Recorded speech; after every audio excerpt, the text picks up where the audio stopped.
Feels like I'm living a rerun of what my father went through, and I'm on the side that's just watching and not doing anything. But over the course of their 4 days together, nothing was talked about more than the presence of this man. Otto Duscheleit is a salesman who came from Berlin and from another generation. As a teenager, Otto joined the Hitler Youth, served in the Waffen-SS during the war, and witnessed firsthand Germany's persecution of the Jews. I saw the Jewish synagogues burning in our town. Later, I saw Jews being picked up and walking along the street with their bundles. I didn't ask questions. I never asked questions. Otto quickly became a lightning rod for everyone's issues. I know my work is to forgive you, but I have to be angry at you first. I can't be robbed of that possibility by being nice here. Anna Smolowitz, whose parents met in Auschwitz, couldn't help challenging Otto's claim that he was too young to know better back then. Her mother had told her all about the Hitler Youth. She said that some of the greatest, as she put it, anti-Semiten were Hitlerjugend. People 12, 13, 14, they were thoroughly impressed and exhilarated by Hitler as a leader, as a role model. What you're asking me to believe is that you weren't willingly collaborating in your heart with them. Begeistert war ich nicht. I wasn't enthusiastic, never. But I did it anyway. When Otto told his story, what were you thinking? I said, this is it. This is one of them, right here in this room.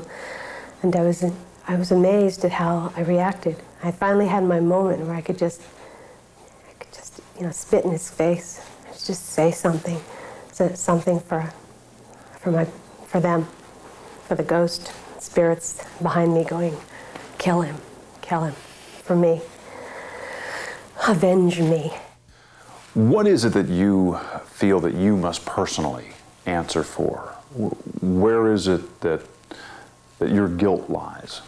Meine Schuld, dass ich. My guilt, that I went along with everything in the Third Reich. Bin ich ein ganz normaler SS-Mann gewesen. I was a completely normal SS man. I sang right along when they were singing the SS was marching through enemy country, and I wore my SS uniform proudly. Nicht, das loszuwerden. I didn't come here in order to get it off my chest. Ich sehe die Bilder jetzt in Deutschland. I now see these images in Germany. Young people defacing graves. Young people chasing foreigners out of their homes and setting them on fire. I want to scream at them and say, do you really want all that back again? Being allowed to say nothing at all except jawohl, jawohl, jawohl? Living in times like that? The young people aren't even aware of what's in store for them if that's what they want. Though having Otto here was upsetting, he became, to the children of Nazis, the father who had never talked. Because I look at you and I feel that it could be my father sitting in the chair, and I've wanted all my life to hear his story. I knew he did wrong. He really knew. He really wanted to do something, and he couldn't find a way to make it better, and so he took his life because he couldn't live with it and he couldn't fix it. And as the week went by, the children of survivors amazed themselves with how they were able to overcome their fear and even horror of Otto. After 4 days in close quarters, they saw that Otto, like them, was pained by his past and had come to do something about it. I looked at him and I thought, he doesn't even fit the stereotype that I imagined him to be. He's gentle and sweet, and, not aggressive, certainly not 10 feet tall, and he told us he was a vegetarian, and oh no, he's such a mild guy. I feel like such a betrayer of my mother and father. I mean, I feel ridiculous. And yet my instinct is to kiss you and to hug you, because you're such a cute boy. We say boy. Is it disappointing to you in a way that he doesn't fit the image so that you can't have your day in court, so to speak? No. It's not him I'm angry at, him directly. He doesn't represent the entire Third Reich, certainly. What happened between us was this absolute miracle, you know, of mutual acceptance and respect. And he has a kind of dignity I admire, and courage, certainly courage to come forward and be honest. But perhaps even more miraculous is what happened between Alan and Helga. Their fathers had been such enemies. Now they are friends, which in the end sort of sums up what this conference was all about. Helga, you're just an incredible inspiration to me.